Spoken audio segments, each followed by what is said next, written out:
I guess J. Cole liked Certified Lover Boy because last night he dropped a remix or part 2 or freestyle, whatever you want to call it, to the track Pipe Dreams off of Certified Lover Boy, titled Heaven's EP. This just kind of came up out of nowhere, and it touches on a lot of things that I guess J. Cole's been thinking about recently. So, without further ado, let's go bar for bar and break down these lyrics. These breakdowns, if you are new here, are where I go through and read out the lyrics and give my interpretation of what the artist is trying to say. My interpretation is not always correct, so if I've missed something or misinterpreted anything, feel free to let me know in the comments below, because that way everyone gets to learn a little bit of something. So the track starts off very similarly to the Pipe Dreams track with the intro and kind of the beat build up. And this is honestly the type of production that I really enjoy hearing J. Cole on. But that's besides the point at the moment. After that little bit of intro, where he's basically just saying he wants to get some stuff off his mind, he goes right into the verse. With every record I be asking the masses to tune your hearts to me. I represent intelligent niggas that grew up harshly, but lately I've been questioning, second guessing whether or not I've got something to offer since I done eluded poverty, or has the money watered me down? That truth is hard for me. He starts off just kind of explaining who he is, if at this point you haven't known who Drake is, I guess, or J. Cole, sorry. Basically saying like every record on like every album, he's like trying to get people to tune their hearts to him, to understand him, to empathize or sympathize with him. And he's saying like, yo, I'm representing these guys who are smart but grew up in harsh conditions. But lately, I've been wondering, maybe I don't have anything to offer anymore since I've come up out of that. And all that made me has basically been watered down. Which, I mean, that's totally a possibility. I mean, once you're not in that sort of situation for a while, I mean, can you really relate to it anymore? I mean, you have the memories of it, but you don't really have the closer ties to it, I suppose. Like the second time I got cut from the junior varsity, fighting back tears, I promised to switch gears and said to myself, whatever you do, you won't do it partially. From this day forward, I move with a new ferocity. Feeling like the second time he got cut from junior varsity. That sucks for him. But I'm not sure if he's trying to say like he's fighting back tears like he got cut from junior varsity again, or like this whole not relating to people anymore and him being watered down is like him being cut for junior varsity. Like he's not good enough anymore, so he's getting cut again. But like when he got cut from junior varsity, he's like, nah, I'm gonna keep pushing, and from this day forward, I'm gonna be stronger and better. And basically just, he was reinvigorated at that moment. So he's basically going back in with that mindset. Ferrari Velocity, a fail-proof philosophy. Success is in the effort, so if a nigga tried his hardest, I'm at peace knowing God ain't dealing in this group of cars for me. Some people say that I'm running third, they threw the bronze at me. So he's moving quickly like a Ferrari coupe, and just this integrity and this perseverance and this ferocity is a fail-proof philosophy in his mind. Yeah, sure, I suppose. Success is an effort, so as long as he's trying his hardest, he's also, he feels like he's doing well, but he's also at peace knowing that whatever's happening is because that's what God wants. And now, some people say that he's in third, throwing the bronze at him. This goes right into the next lines. Behind Drake and Dot, yeah, them niggas is superstars to me. Maybe deep down, I'm afraid of my luminosity. So when you see me on red carpets, I'm moving awkwardly, posing all nervous, afraid of the judgment. So a lot of people are, like he says, considering him to be third behind Drake and Kendrick. I think that's pretty viable and reasonable to say, because if you look at the numbers and look at how much people talk about these people, like J. Cole is generally thought of last between the top three. And I don't think he's necessarily saying that that's a bad thing. Like, he says, like, they're superstars to him. So to even be considered in the top three is a lot. And then he goes on to say that, like, maybe the reason that he hasn't tried to push above the third position, I mean, he clearly, well, it's assumed that he thinks that he's deserving of this, but the reason that he hasn't pushed to be better than third is because he's afraid of the attention and afraid to fail. So the luminosity being like the light and the attention that he would get, but that's kind of like, he goes into him why, like explaining why he does what he does. Like, y'all just seen him perform in Crocs and sweatpants and made a huge deal about it. It's like, he does that on purpose. Like, he wants to be comfortable. He wants to just like not really be judged for like anything major. So like other than his music, he wants the music to speak for itself. That's why he looks like that, and why so many people say he dresses like a bum.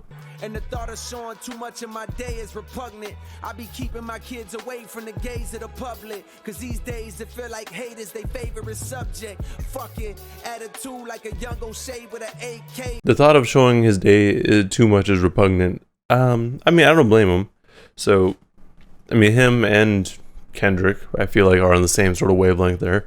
They don't really talk too much, don't really show too much about themselves anywhere. So they're very private, they're reclusive.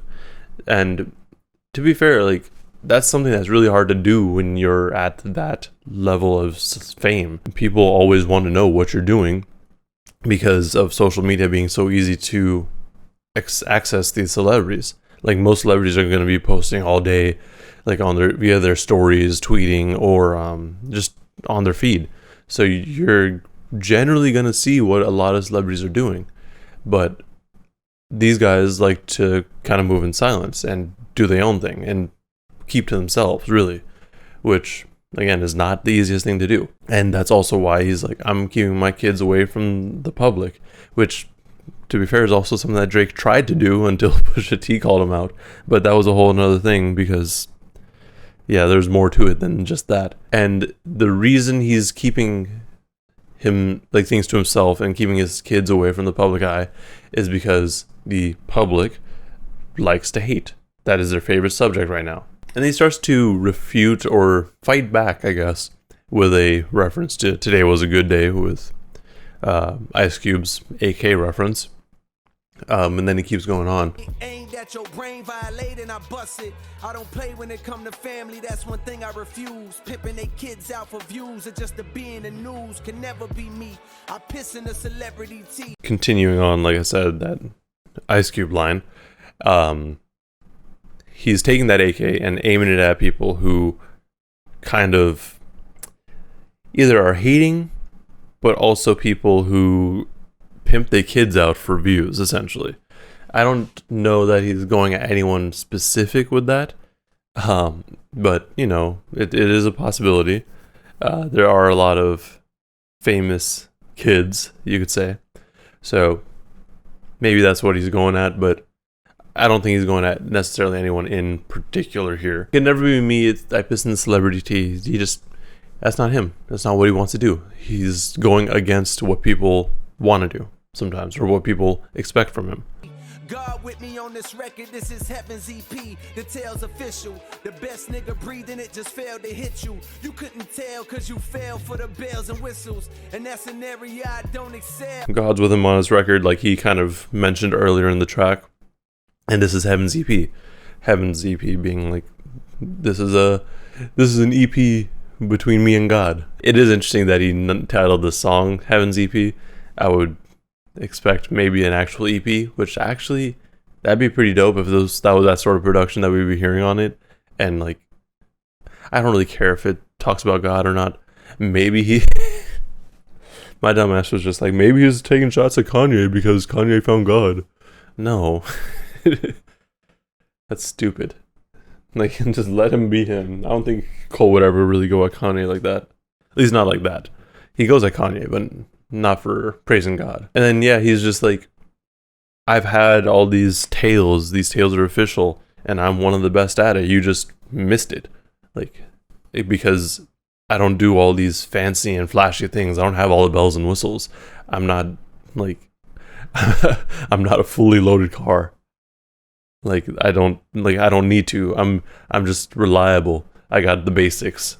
I'm like a Honda Civic. I'm from the Ville where young girls talk grown as hell. It's raw, never saw one person go to Yale. But every nigga that I know done gone to jail at least once, proving we the ones police hunt. So he's from Fayetteville, and these young girls talk grown as hell. Like they're adults. And that's raw. He's never seen one person go to Yale from his neighborhood, but he has seen pretty much everyone he's known go to jail. And that's kind of emphasizing that the police in the neighborhood would actively seek out black youth to send to jail. For the pains we smoke 3 blunts the size of tree trunks. Too much hunger, it's no wonder these niggas can't keep up. So saying yes to a feature just means I'm about to eat lunch, bitch. I'm going for it, no never shall he punt. For pain, they smoke 3 blunts the size of tree trunks. Don't know why the 3 blunts, but you know, people smoke blunts to ease the pain. And the bigger they are, the more relaxed, ideally. There's too much hunger, there's no wonder why they can't keep up. So saying yes to features is like he's about to eat lunch. So that's kind of a reference to the hunger track off of the off season. Like he's got all this hunger within him, and this hunger is the reason that people can't keep up with him. So I mean, y'all remember his feature run from like 2018 onward. Like every feature he was on, he just killed. So that's kind of what he's talking about there, I feel. But also him saying yes to a feature just means I'm about to eat lunch. Means he charges a lot for a feature because he knows it's going to do well and he knows he's going to bring his best. So whenever he does a feature, it's lunchtime. They about to eat, and he's going to go for it. He's never going to punt, like in football. Like he's not going to just punt. He's going to continue to proceed and try to get the next down rather than kick it out. I'm the one and you can be sure. Speaking of beachfront, I'm kicking my feet up while I write this in somewhat tropical. Supposed to be relaxing, this passion makes that impossible. Oh, cool. Well, we had to get at least one corny line, right? The shore, beachfront, like a beach, like the shore of, like by the ocean, beachfront. But he's just somewhere trying to relax, somewhere tropical writing this. But he says this is supposed to be relaxing, or he's supposed to be relaxing, but this passion that he has makes it impossible. The passion being rapping, the music. And I'm not sure if the stress of trying to be great is what makes it impossible, or the hunger that he has to continue to keep putting out dope music, and like him just wanting to do it makes it impossible to relax. But yeah, that is the track. It was cool. It was like 2 minutes long. It was a quick little verse. Like I said, I like Cole on this sort of production. It just kind of fits his style better, I feel. He didn't really say anything too surprising.